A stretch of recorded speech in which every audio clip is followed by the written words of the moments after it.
Hi, everyone. Thank you for joining the Hawai'i Language Roadmap Student Resource Interviews. Before I introduce our special guests, I would like to take a moment to congratulate you all on receiving your seal by literacy. As awardees, we're really excited for you and your commitment of learning languages, and we hope that this interview will be useful in your journey. Now, let me introduce our special guest today. Today, we have Dina Yoshimi. She is an associate professor in the Department of East Asian Languages and Literature at the University of Hawaii of Manoa, director of the Hawai'i Language Roadmap Initiative, and co-PI for the University of Hawaii Manoa Multilingual Multicultural Strategic Initiative. She conducts and publishes research on Japanese language learning and teaching and L2 pragmatics. Welcome. Thank you so much. Cool. So to begin, we're just going to do a back and forth interview and look forward to hearing your answers and hopefully having a good conversation that will benefit the Seal by Literacy students. That sounds great. Thank you.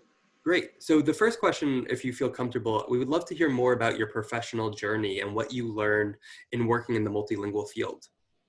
Sure. It's a good question. And my journey actually starts back in elementary school, where my first exposure to learning a second language was my neighbor's mom, who knew a little Spanish. And she thought she would have a little after-school Spanish class. And I was fascinated, and her knowledge ran out quite quickly. So it wasn't long before I got to middle school, where they were already teaching languages in middle school at that time. I picked up Spanish, started French in 9th grade, and had the opportunity to travel both to Mexico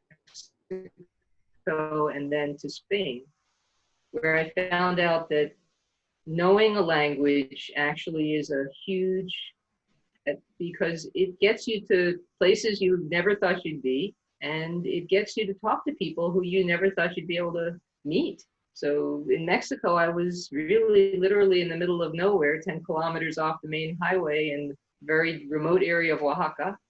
And, you know, basically building a church with a number of other summer volunteers. And it left a very deep impression for me because it took me several weeks to learn the dialect that they were using, the Spanish, you know, the accent that they had and the way they used the language. And it opened my mind to the fact that here are people that they're living, you know, it's a place on a map, but you drop down and you're in that place and all of a sudden the world is completely different than anything you've ever seen.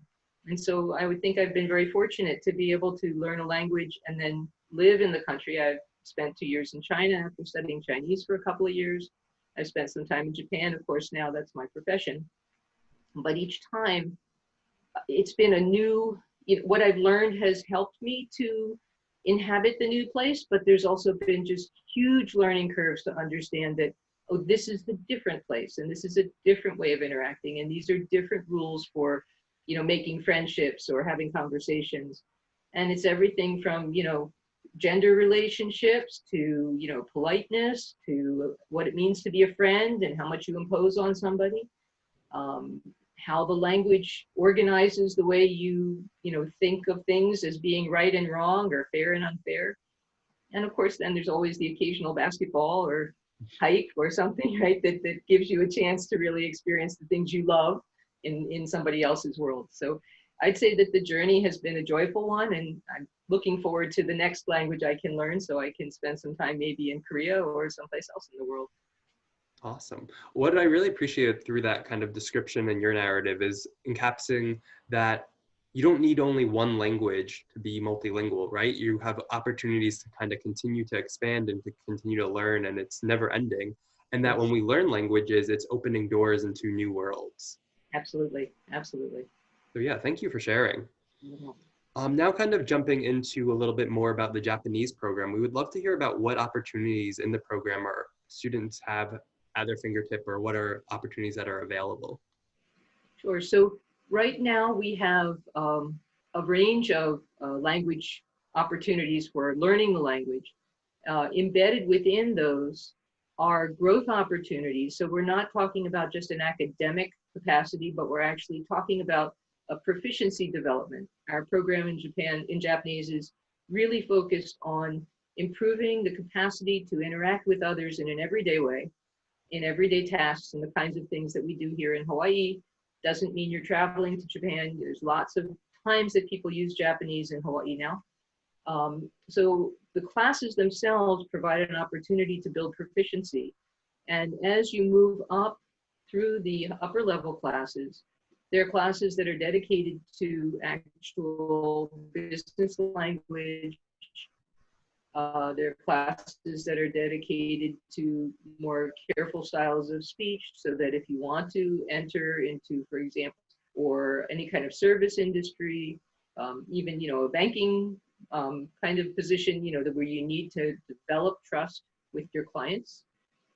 So those opportunities are there in the classrooms. And in addition, it's very exciting to share that we have an independent student group that was formed through the Japanese program called Pono. And Pono actually helps NOAA, the National Oceanographic and Atmospheric Association, among other agencies, to translate signage so that there will be opportunities for students to learn about what it means to translate effectively, to communicate effectively, to use the language in a way that the message is conveyed so that visitors can actually behave appropriately because the sign has communicated to them what they need to understand. That's really important, and that's really interesting in the sense that the students are having real life experience and significant things that travelers and people who live in Hawaii need and require to be included and inclusive. Yes. So very Yes. cool. Kind of continuing along that same frame is, how does the Japanese program prepare students to use their language skills in the marketplace or the job marketplace? Or how can you help the students get competitive advantage? So I would say that, again, our programs are devoted to a proficiency-oriented approach. And so we find that students who are even in their first year of Japanese, who have begun their studies, who are developing just basic greetings and giving directions and small explanations, they're already coming back to the teacher and saying, I work at Long's, or I work at, i-Mānoa at, Lids, or something like that. And they're saying, I'm already using what I'm learning. It's 100% helpful. And by the time they get through to the second year of our program, and this is a new curriculum. This curriculum was developed over the last 10 years from a needs analysis that was a survey among students. What do you want to learn in this class? Prior to that, the curriculum had focused on traveling to Japan. But actually, the students told us that mostly they use Japanese here. They want to use it with their families, with visitors and friends and relatives that come from Japan, in jobs where they're talking to people who use Japanese. And so the curriculum was developed in this way. And by the end of the second year, students should actually be at a level where they have functional fluency, where they can pretty much manage any kind of circumstance, even if they can't give a complete answer. They know what's being asked of them, or they know how to negotiate to get help. This is not insignificant. I think most curricula, after 2 years, students are very good at saying what's in the book, but when they leave the classroom, they find themselves tongue-tied. So one of the real assets that we're bringing to the students now is that the language that they're learning will be directly applicable to their ability to use it in the workplace. And then, as I mentioned, the upper level classes, the highest course that we have in our program is actually formerly an internship course. When they changed the law about paid internships, that course no longer an internship course, but it still focuses on using language in a formal setting, a formal workplace setting, a doctor's office, or a manager, or what have you. So clearly, the program is looking to students to give them those skills that they need to join the workforce. And I would just add that in spring 2020, we ran a pilot study for the Global Seal of Biliteracy among graduating majors. And the largest cohort of graduating majors is, of course, from the Japanese program. Most of the students who took the assessment scored at least the intermediate mid-level, but many scored at the advanced low, which is basically working fluency. It means you can walk into a job and say, I can do it, just tell me what to do and I can do it. And I think that's extremely impressive for a college language program. Yeah, it's signifying that they are equipped and ready to enter the workforce. So that's awesome. And I think it's really cool that the program took a needs assessment to design the curriculum. And being mindful of what the students are interested in and what the students are looking for in terms of being most productive and effective. Do you have any examples of students who have maybe graduated recently from the program and are using their Japanese language skills in the job market? So there are a couple of really nice trajectories that we've seen. One that a student that I worked with many years ago, but I've seen others follow in his footsteps. The student started as a front desk clerk at a hotel in Waikiki and was very responsible, using his Japanese from about his 200 level. And over the course of 2 or 3 years, after he graduated, he had moved to be the head clerk and then the manager. The next thing I heard, he's the manager at a very fancy hotel in Japan. Wow. So, and I see this with several, I have 3 or 4 students I know who have had this same pathway, but this student happened to be a student that I had taught. And I think it's just very exciting that what we can see from these opportunities is that students don't jump into the top, but if you start when you are still learning, you grow on the job. That's something that all the students have said. You don't wait till you're good enough. You become good enough by learning the language as you work on the job. So a very good example of this is a student who actually started at KCC. He went on the Freeman Scholars Program. So that's a half a year at KCC, half a year in Japan. Came back and was pretty proficient and took a job as a Segway tour guide. And he wasn't sure he could handle it. So they said, just shadow this other guy for a week. And at the end of the week, you'll see whether you can. By the end of the week, he felt comfortable and he got better and better. And of course, you're talking about things, it's your state. You just have to learn how to say them in Japanese. So he got better and better. And a position opened up at the Social Security Administration where they needed someone to speak to customers who were Japanese speakers, because we have many new first generation. We have older residents who don't speak English well. So he got that position. He worked there for several years in an office environment, speaking to people about relatively technical things. And the next thing I hear, he moved over to the American Embassy in Tokyo. A real success story, right? Moving up the ladder and, all the way over to Japan again. So good things go to Japan, but actually they also come the other way. So there's one more story. A recent graduate went on the JET program to Japan, where he was teaching English for 2 years. And the JET program has a very rich network. So what he did was he worked that network and found a job in the gaming industry, doing, computer work. I don't know the technical terms for these things. And when he got a sufficient amount of experience, he applied to a very well-known gaming company that has a corporate office in Seattle, and is now working for that very fine company that people play games all the time. But basically, this is the path that you move step by step, getting better and better as you go. And sometimes you move west and sometimes you move east. But the opportunities are there. No, thank you for sharing those examples. And I think that gives, hopefully, the students listening ideas of how they can use their language in different sectors. Out of curiosity, what advice would you have to help students leverage their language skills when applying for jobs? So there's 2 things that I think most people are now beginning to realize. One, of course, is that you need to have it on your resume, right? So you don't leave it at the bottom. It has to be prominent. We tell people, if you've got a seal of biliteracy, put it right up there at the top. It's very important for people to see that. But it's not just a one-liner. It's not just an award that you got. This is something that you do because you are a speaker and a user of a language. So it has to be part of the resume. It has to be, if you work at Starbucks and 3 times a day a customer comes in and speaks Japanese and you use your Japanese with him, then you need to put that on your resume. Daily use of the language in these roles. That kind of inclusion on the resume is very critical.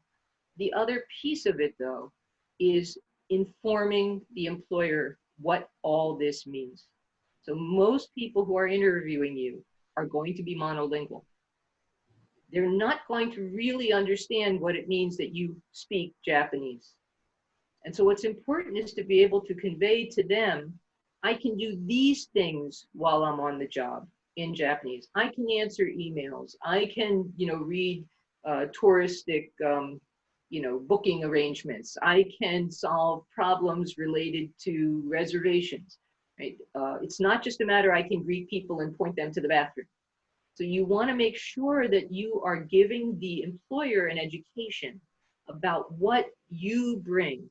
You can't assume that the person you're talking to has any idea what it means to speak another language. Usually in those interviews, either you take a test or they bring a bilingual in to talk to you for a few minutes to check your bilingual skills. But you want the guy who's hiring you to know what you can do. And I think that's really important, is to be proactive and proud of what you've got. I think that's a really interesting point, because it's almost in terms of code switching, right? Like for someone who maybe is not familiar with the multilingual world, or kind of the capacity of like how to articulate your skills and capacity in a way that they would understand. That's right. That's right. For the last question, I would like to ask, why do you think having a multilingual workforce is important in Hawaii? Well, I think we all know that Hawaii is quite a multilingual place. We have residents who are speakers of other languages. Some of them are long-term residents, some are recent arrivals. There are a multitude of languages that are spoken here, and we don't know which language we might need. Sometimes Japanese could be the lingua franca between a Chinese speaker and an English speaker, because the Chinese speaker may have studied both.